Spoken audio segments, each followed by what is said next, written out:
it's Clay. How are you guys doing? I got a vlog for you today, and I want to talk about setting the action on your electric guitar. I did a video before about how to do a setup as a whole, but I went through things pretty quickly, and I wanted to cover this a little bit more in depth in terms of setting up your action. Now, this is one of the more important things you can do on a guitar. I know some people really like to get it really low, especially if you're more of like a shredder or you like playing really fast. Getting low action is a really big deal. For me, I like to kind of have it in the middle because I feel like if it's too low, my bending gets a little bit weird. And actually, this is kind of a strange, I don't really know how to describe this, but when I bend, I'm really particular about where the other strings are, because when you're bending up, you're pushing into those other strings. And if they're too low, I found that it goes under, and then you kind of get that Stevie Ray Vaughan. And that's okay every once in a while, but I don't want that every single time. So, and if it's too high, I feel like when I bend up, the string will actually catch under my nail and go on top of my fingers, and that's not good either. So I like to get it kind of, I don't know, more of a middle type of the road, type of an action. So first things first, when do you want to do this? Well, number one is anytime you don't feel like your guitar is playing as good as you think it should. This is probably one of the biggest things to try and fix, because it's really simple. It's really easy. You just need some basic tools. If you're getting some fret buzz, it's probably related to your action. In changing one of these couple of things that I'm going to talk about in a little bit can help alleviate some of that fret buzz. Now, a little bit is okay. I actually know some techs who, what they do is they listen for when you play it through the amp, and if it's to the point where when you play through the amp, the notes feel like they're getting choked, that's not good. But there might be a little bit of fret buzz, like when you just play the strings acoustically, you might hear a little bit of fret buzz, but as long as that doesn't translate into the amp, they usually think that that's pretty okay, which actually makes a lot of sense. As long as it's not too bad to the point where it's choking things out, a little bit of fret buzz is fine. But you definitely don't want a lot to the point where it makes it a little bit unplayable. Also, if it gets too high, I know especially on one of my old acoustics, the action was just crazy high and it almost made it hardly playable, especially on the higher frets. So this definitely can make a big difference. Anytime also when you change string gauges, that can make a big difference. Or if you change tunings, because both the string gauges and the tunings will alter the tension on the neck. So if you go up to a higher tuning or a thicker string gauge, it'll pull the neck this way, and it'll give you more kind of some crazier action in this area. Also, if you go down to a drop tuning, like we had this song we played at church down in drop C, which was actually pretty crazy. But this guitar, I had to adjust the setup a little bit to get that optimized. Now let's talk about the tools that you need. It depends on your guitar, but you're definitely going to need probably, this is a set of Allen wrenches. It's just a pretty generic thing you can find at the hardware store. You need them to get pretty small because you're going to want an Allen wrench to get into these little, your string, I'm blanking, the saddles, thank you, the string saddles. Now you're also probably going to want one for your truss rod adjustment. Now, some truss rods are screwdriver adjusted, so you're also going to need one too. It just depends on your guitar. So you're going to need an Allen wrench to adjust here, your saddle height, and you're going to need an Allen wrench or perhaps a screwdriver to adjust your neck. And that should probably be about it. If you want to get really technical, you could use some sort of measuring device, like a tape measure or a ruler, or even a specific type of thing if you want to really measure, up along the fret, each fret, to see, if you have a certain measurement that you go by. Personally, I like to do it more by feel. Kind of like the same thing when I'm setting my pickup height. I do it by ear. I set my action by feel. If it feels good, I leave it as it is. If it doesn't feel good, then I change it. And actually, I've kind of gotten to the point where I actually tweak my action quite a bit. Maybe even once a week, just on a week-to-week basis to keep it, exactly where I want it to be. Now, let's start off. The first thing that I would recommend doing is adjusting the neck, adjusting the truss rod. And the best way that I would recommend doing that is if you set the guitar on the ground in front of you like this and you kind of look down, and you're using the string as a straight guide, because the string is obviously going to be in a straight line from point A to point B, but the neck could potentially have a little bit of curvature in it. And you just want to kind of get a feel for, you know, looking at the neck compared to the string, is there any sort of curve? And I guess in general, my rule of thumb is that I like to have just a little bit of curve this way. So that would be a little bit of concave, I believe. So from this point to this point, there's a little bit of a banana this direction. Just this ever so slightly little bit amount. If you want it to be straight, that's acceptable. You can definitely do that. Also, if you want to have a little bit more, that's okay too. But you don't want it to be in either the extreme where there's a lot of curve this way, or if there's even some back curve I've seen where it kind of slopes back this way.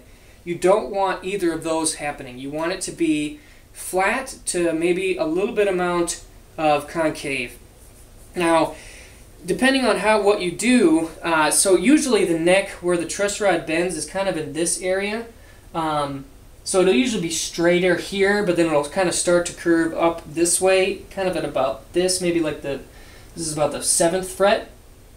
If you have too much, you'll notice that it'll feel really good down here, but then as you get higher, it'll be like, whoa, that's crazy high action. Because yeah, you want it to be fairly straight to a little bit of curve.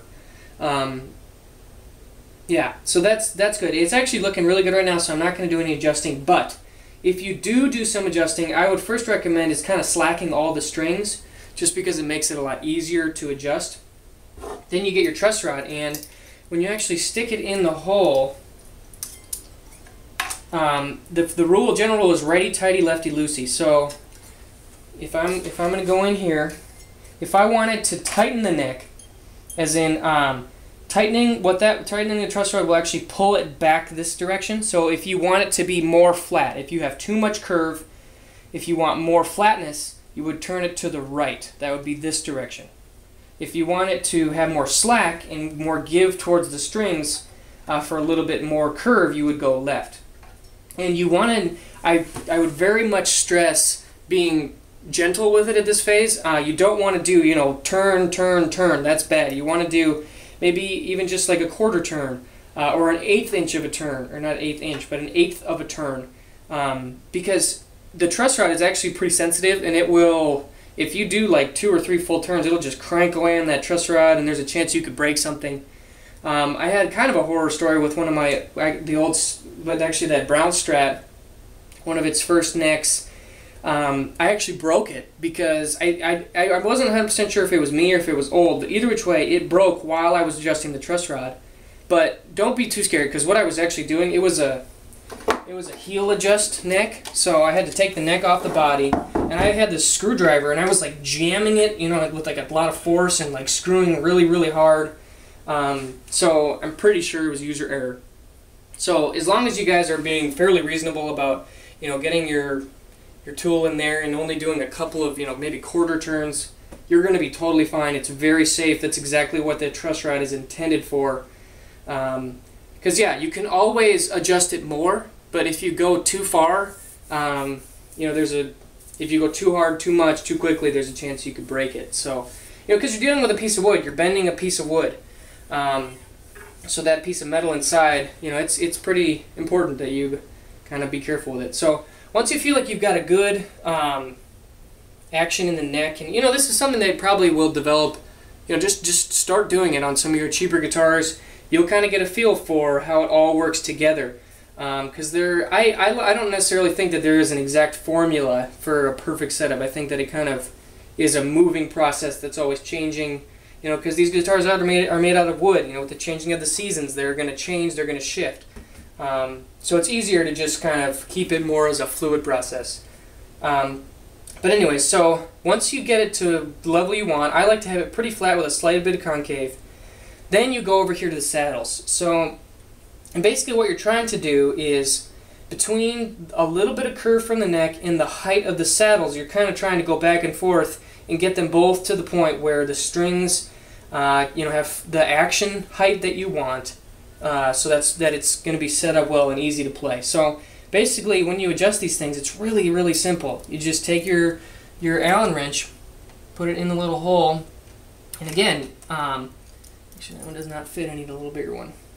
Some of the bridges I have bought come with their own adjustment tool, so that one worked fine. Yep, so if I go righty, it will come up. If I go lefty, it will go down. And so at this point, I'm actually going to plug this book. It's How to Make Your Electric Guitar Play Great by Dan Erlewine. I believe he has something to do with StewMac. But he's a great tech. He's really well known. And this book is probably, you know, if you go to any forum and ask people, how do I learn how to do this kind of stuff, they will recommend you buy this book.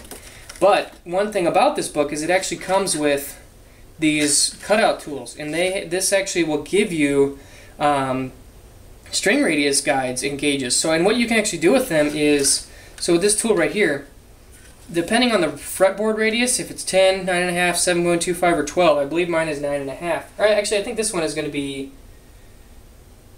I don't remember what, it's the Warmoth compound, so it might be like 10 to 16.5 or something like that. So it's going to be not exact, but you can use this tool to measure the curvature of the strings, because the neck is going to have a little bit of curve to it. So you want your saddles to reflect that curve equally, you know, because if you just make them all straight, these outside strings are going to be really high, but then these inside strings are going to be really low compared to the fretboard. So you can use this tool to actually, and you can plug it up against the strings here, so you can kind of get a feel for, you know, how each of the strings, you know, is in relation to one another. So that was the set. Let's use the 9.5. Okay, so it looks like this one needs to come up just a skosh. And it looks like other than that, it's pretty good. Maybe this one will come up a little bit too. But anyways, this will help give you, actually, if you don't want to buy this book, you could just Google it on the internet. Google like 9.5 radius, and you can get, you know, like some real-to-life Google images, and you could just like print out a piece of paper and then cut it out and use that as your guide.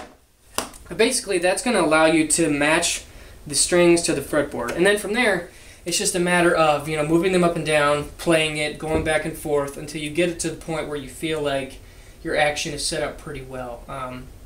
So basically, at most fundamental level, you're trying to balance the curve of the neck with the height of the saddles to get it to a point where the string height is really good, you know, and also you want to make sure that the nut is cut really well, but that's kind of another subject. So it plays well from the first fret all the way up to the 22nd fret, and it's got equal height. You know, it's going to get a little bit higher, obviously, towards the higher. That's just kind of the nature of it. But in order to get the best action possible, you want it to be really consistent all the way through. But that's pretty much it. That's pretty much the process. I would definitely recommend that you guys start trying to learn it. You know, there's really no reason not to. As long as you're a little bit cautious when you're tweaking the truss rod. I know I told you a horror story, but it really is not that scary, and the chances of breaking stuff is really not that bad. But yeah, I definitely would recommend you guys do this. It is a huge help. With every guitar that I own, I always am tweaking it. I'm always tweaking, you know, the saddle height, you know, a little tweaks to the truss rod anytime I change strings. All that stuff is just, it's a huge benefit, and you can save yourself some money without, you don't need to bring it to a tech. And really all you need is a bunch of Allen, I mean, this is like $3 at a hardware store.